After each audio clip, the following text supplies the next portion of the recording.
Selles peatükis me räägime natukene lähemalt lahtri või lahtrite joondamisest ja äärise efektidest. Ehk siis kuidas on võimalik lahtri sisu joondada erinevalt ja ka siis lahtritele erinevaid ääriseid kasutada. Ehk siis näiteks ise joonistada mingid raamistikku. Alustame sellest, et räägime, kuidas lahtri sees oleks võimalik selliselt teksti trükkida, et automaatselt läheks uuele reale.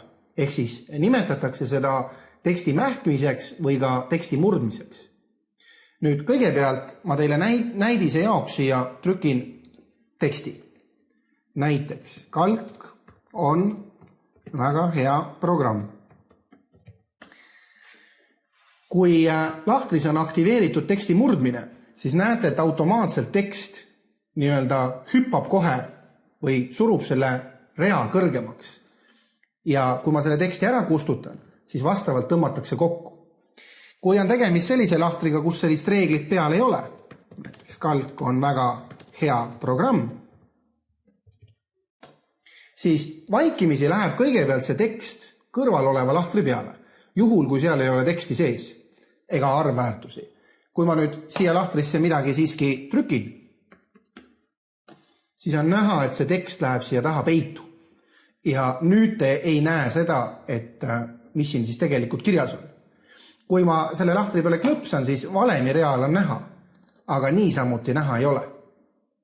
Ma võiksin näete seda teha kõrgemaks seda rida, aga sellegi poolest jääb ta peitu.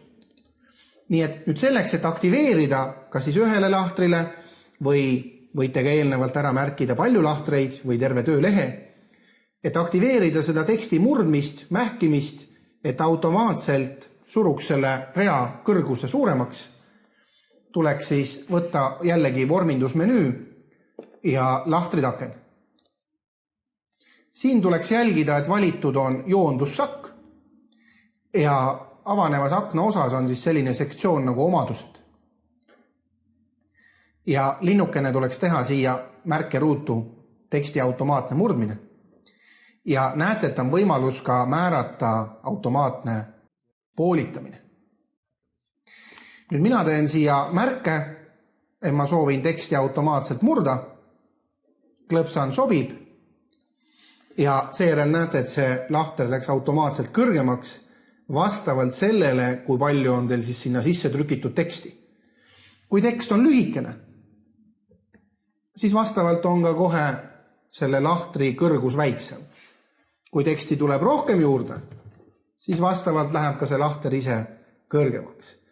Peamine eesmärk on selles, et kui tegemist on sellise tabeli või vormiga, kus peab palju teksti ühte lahtrisse ära mahtuma, aga samas ma ei tohi muuta rea laiust või veeru laiust, siis selle jaoks on see hästi hädavajalik töövahend.